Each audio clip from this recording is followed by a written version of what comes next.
The topic that Sayadaw started yesterday. What is the Dhamma? And how is it Dhamma? Sayadaw proposed these two questions, and he spoke for an hour. The Dhamma, the meaning of Dhamma is something which bears, carries. It elevates one so that one doesn't go down. It helps, protects, guards, improves one. And one who has that protection of the Dhamma never goes down, never falls down. The Dhamma is always uplifting one. What kind of person can bring about that result? It's said in the text, Yatanusetan Patipajante. That means one who practices according to the instructions contained in the literature. One who practices according to the Dhamma. So, if one doesn't know what these instructions are, one can't practice. Therefore, one has to study what is the method of practice. We study it by listening or by discussion and reading. So by doing this type of study, we come to know what is the method of practice. And knowing the method, we then have to take time to do the practice. Studying the method is the beginning of bearing the Dhamma. We have to do this daily, and doing so, we are one who bears the Dhamma. To the extent that we practice, we get results, we get benefits, and this too is being one who bears the Dhamma. And we come to possess these benefits.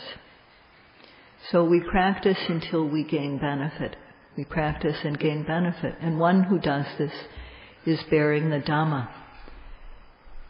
Sayadaw began to speak about this yesterday, but he didn't finish, so he's going to continue on this topic.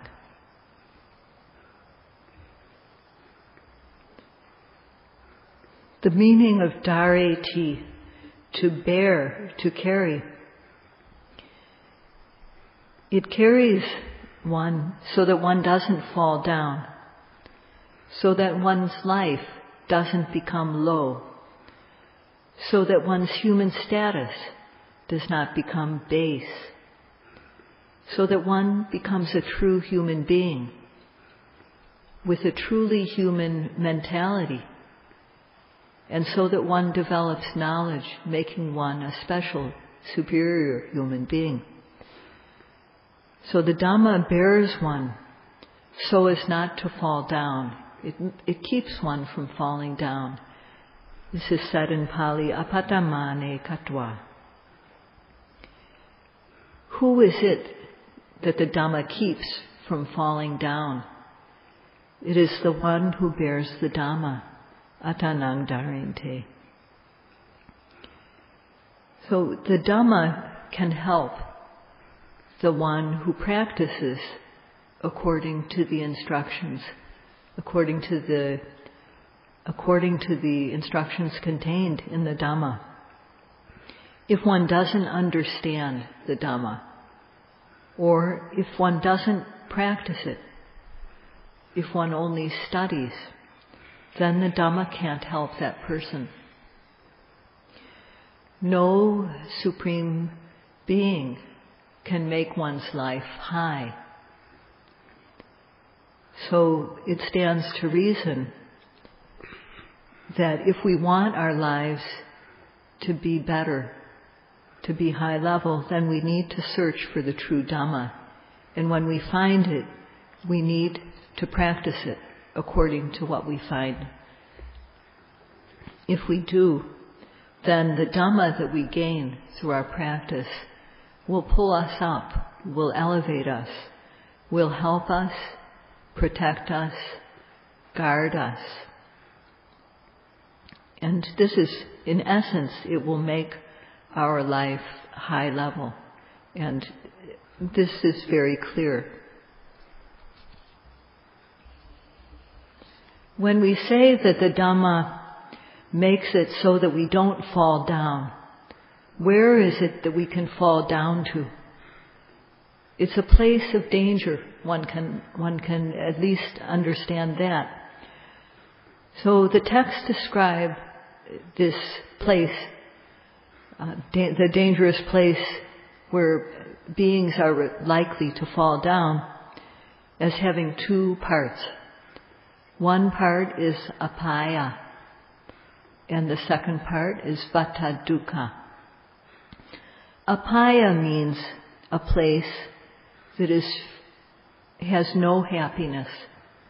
It is completely devoid of happiness. There's no human happiness in the apaya worlds.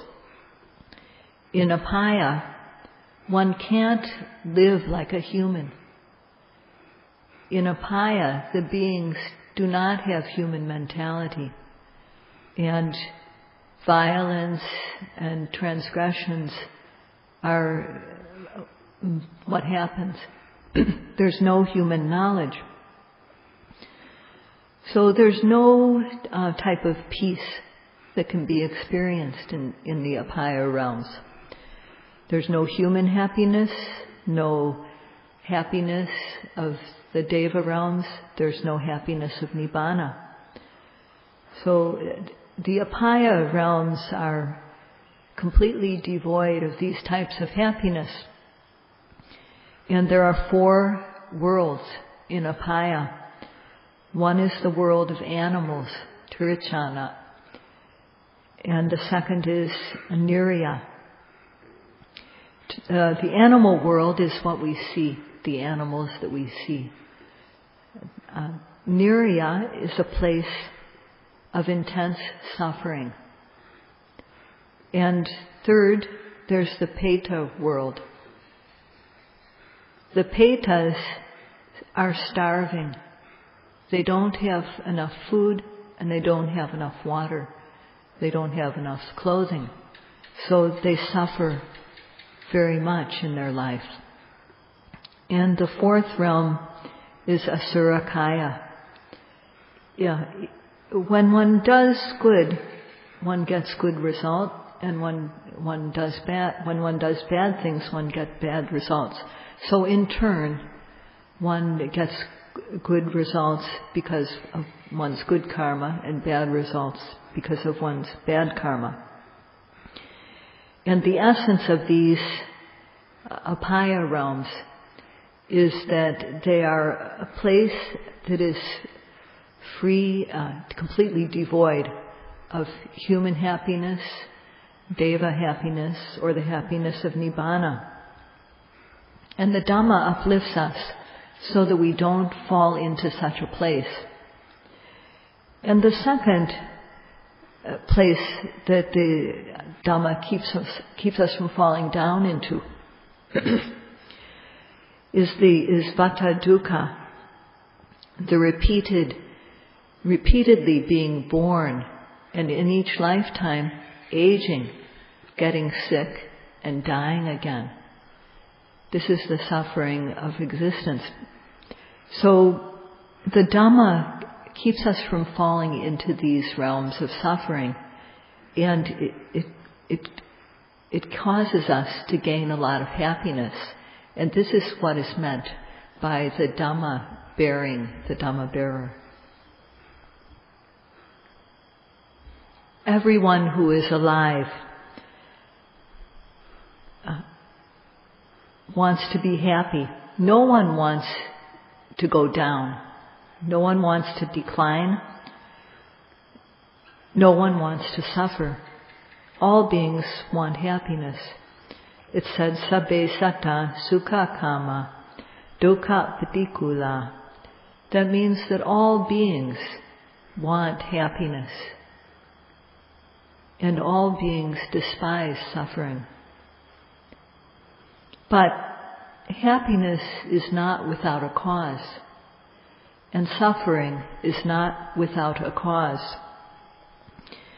Happiness and suffering do not occur because of an order by a supreme being, ordering us to be happy or ordering us to suffer.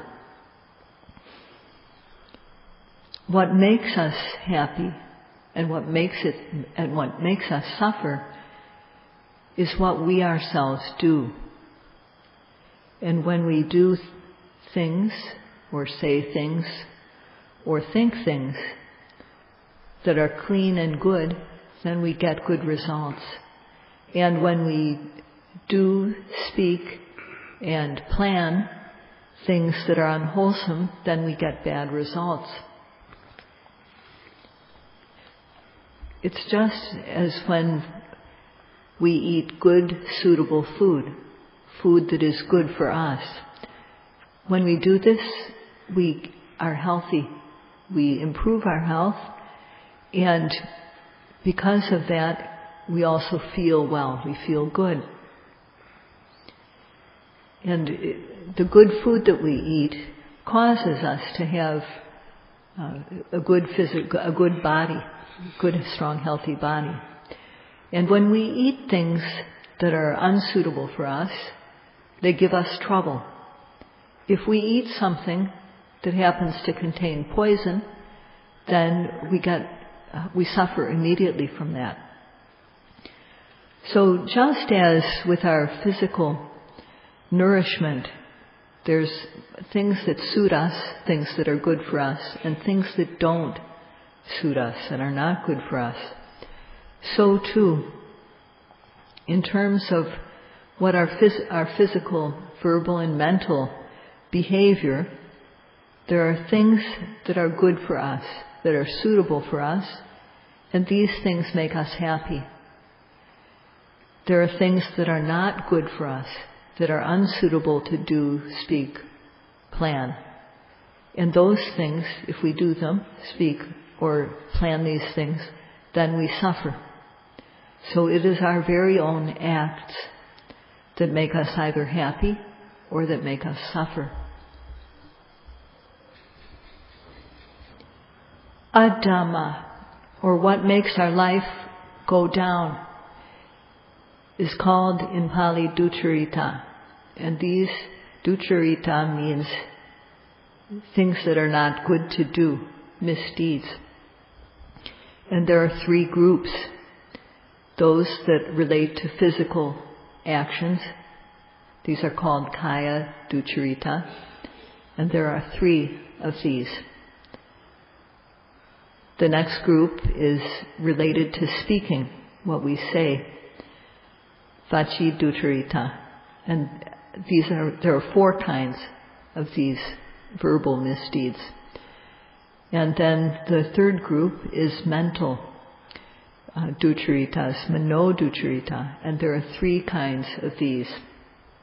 So in all there's 10, and in terms of groups there's 3 groups. Someone who doesn't avoid these misdeeds, even in this very lifetime, is no longer a human. It goes without saying that in future lifetimes they won't be human. Out of the 10 duccaritas or misdeeds, there are 3 transgressions that are performed physically, 3 kaya duccaritas.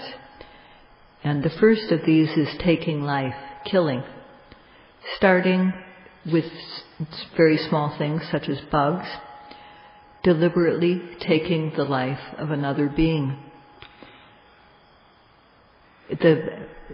One knows that it is a being that is alive, and one has the intention to kill it. One actually tries to kill it, and the being dies. If those 4 factors are present, then this this bears the karmic result of killing. And as a human being, we should avoid misdeeds with both shame and fear, moral shame and moral fear. Or, in other words, with the understanding that I wouldn't like to have that done to me. I don't want to be killed, so I won't do it to others. So one who just kills without any regard for human life is transgressing. And stealing, taking what doesn't belong to one, is the second form of physical transgression, taking things that aren't one's own. And third is harming others, raping, committing incest, committing any number of sexual misdeeds against people who one should not be involved with, such as children, such as other people's spouses. So these are the misdeeds that are committed by way of body.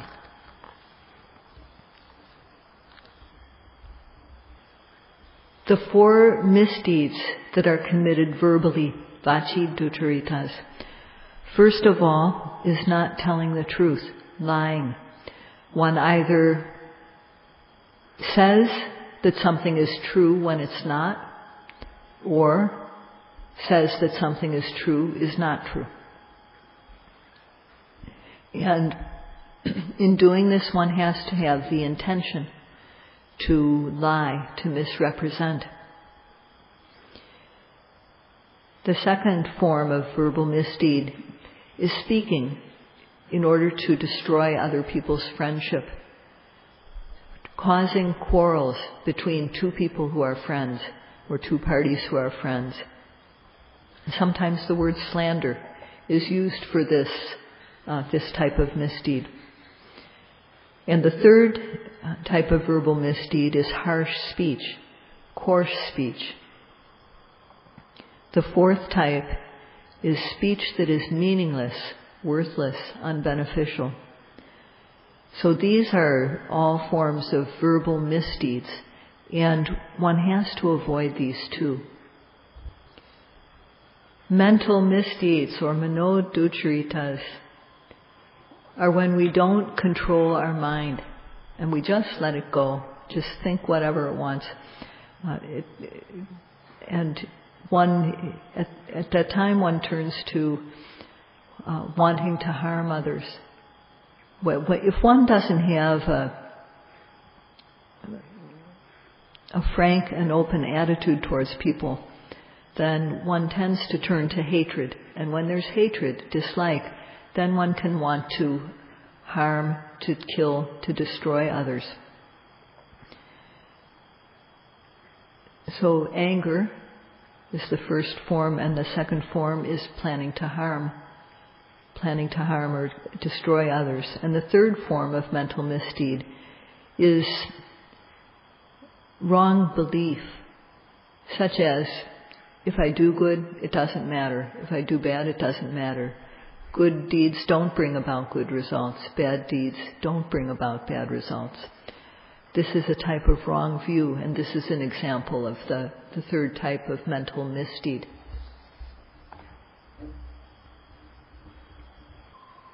Of these 10 ducharitas, the ones which are performed physically and verbally are called transgressive kilesas.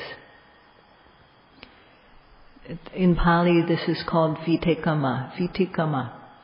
And these are gross kilesas on a gross level, the ones that we put into action or into speech.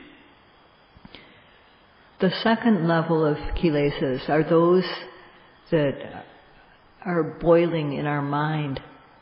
The desire to kill or harm, the desire to steal, the desire to commit adultery, the desire to lie. These obsessive kilesas are called, in Pali, pariyotana kilesas. They rise up in our mind but they don't actually come to the point of transgression. It's a matter of harming in the mind. And the third level of kilesas are those which have the potential to become obsessive. These are the latent or dormant kilesas. When the cause is there, they will arise.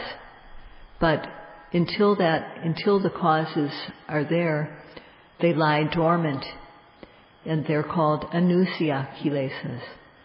So there are these three grades of kilesas: vitikama, pariyotana, and anusya. Transgressive, the ones that are carried out physically and verbally. Obsessive, the ones that obsess in our minds. And then the seeds of kilesas which are not yet uprooted.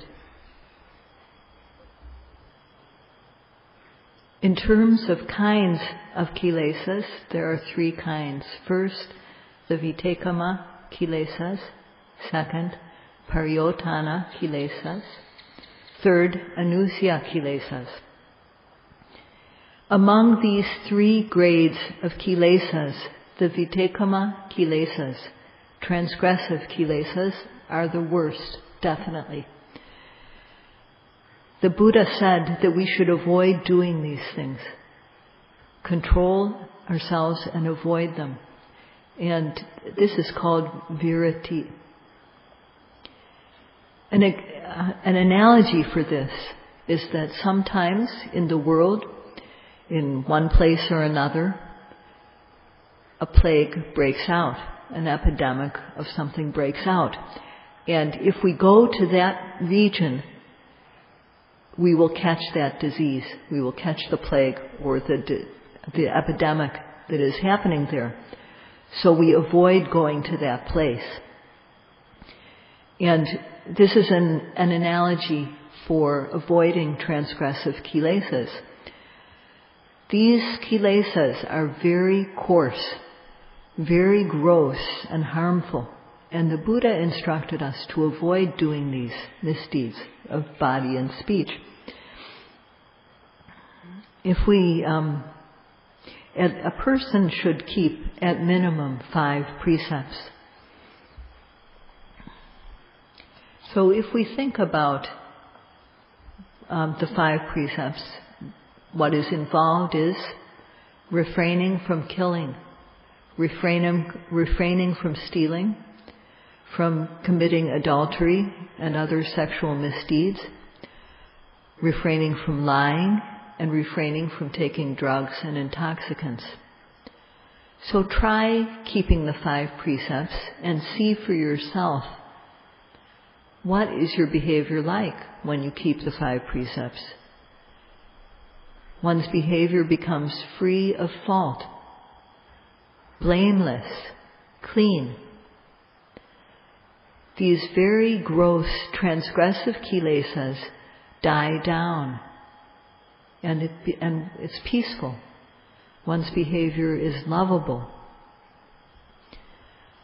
So one who understands this and has moral shame and fear regarding misdeeds will avoid transgressive kilesas. And doing so, one becomes clean. One is clean oneself and others are not harmed. Or some people control themselves because they understand that when I transgress against someone else, that person will suffer. I would suffer too if it happened to me. So out of consideration for others, one avoids transgressive acts, protecting others, and also achieving self-control. So if we do like this, we become free of the worst possible enemy, which is transgressive acts that we commit. The Buddha said to avoid these transgressions. Sorry, Mabidevawapya.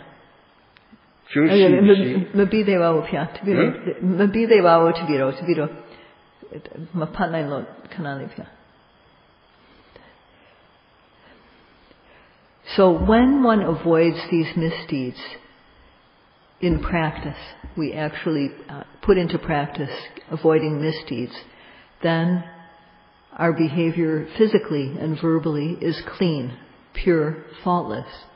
So one possesses the result of keeping Sila, of avoiding transgression. And this is how the Dhamma helps, guards, elevates the person who practices the Dhamma. The Dhamma has this capability.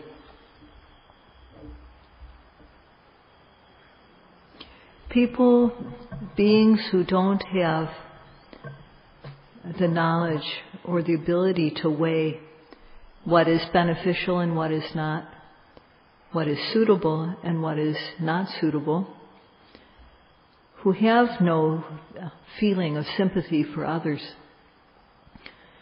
give in to their greed, anger, and delusion, and commit transgressions.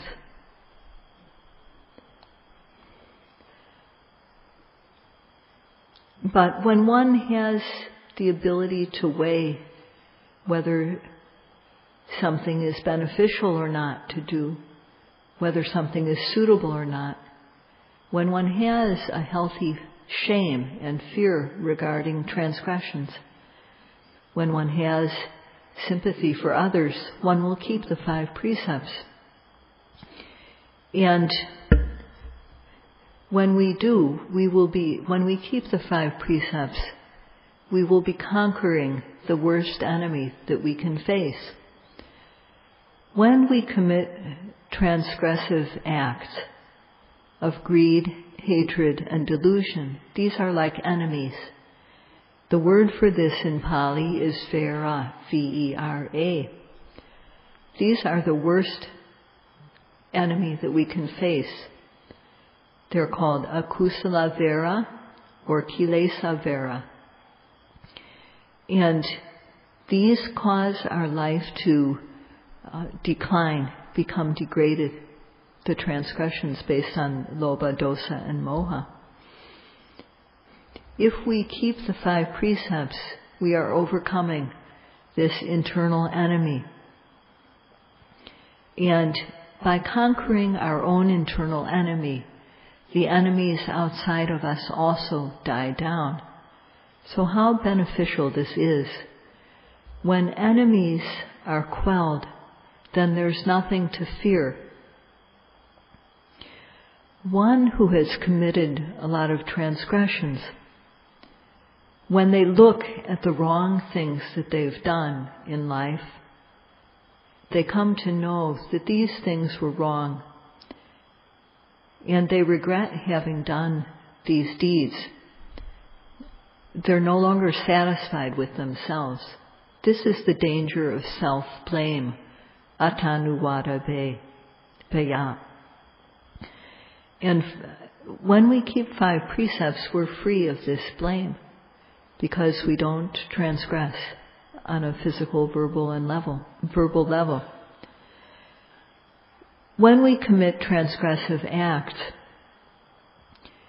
not only do we blame ourselves, but also people around us will blame us, will criticize us. And this is called paranuvada beya. When out of extreme greed, hatred, and delusion, we break the law, then we are likely to be prosecuted. And we may be fined, jailed, or worse. This is the danger of punishment, dandabhya. And fourthly, when we commit transgressive acts, there's intention involved, cetana. And when our cetana is unwholesome, then it leads us to a bad place in future lifetimes, which is dugati bhya, the danger of rebirth in lower realms. Some people, of course, do not fear danger of rebirth in lower realms. There are certainly other dangers that will meet us if we commit physical and verbal transgressions, but these 4 are the main ones. And if we don't conquer the internal enemy, then these dangers will arise. But on the other hand, if we keep the 5 precepts, as it said, yatanu setang patipajante, if we practice according to the instructions, which are to refrain from physical and verbal misdeeds, then doing this keeps us from falling down. Apatamane katawa. It elevates our life. And if we think about it, there's a lot of power in just learning what it means to keep Sila, and then putting it into practice. So this is how the Dhamma bears the one who practices the Dhamma. And Sayadaw will continue tomorrow by speaking about how the Dhamma gives one a human mentality, and how the Dhamma helps us to develop human knowledge and to become a superior human being. These are 2 other ways in which the Dhamma is powerful. So this will be continued tomorrow night. Sadhu, sadhu, sadhu, sadhu, sadhu.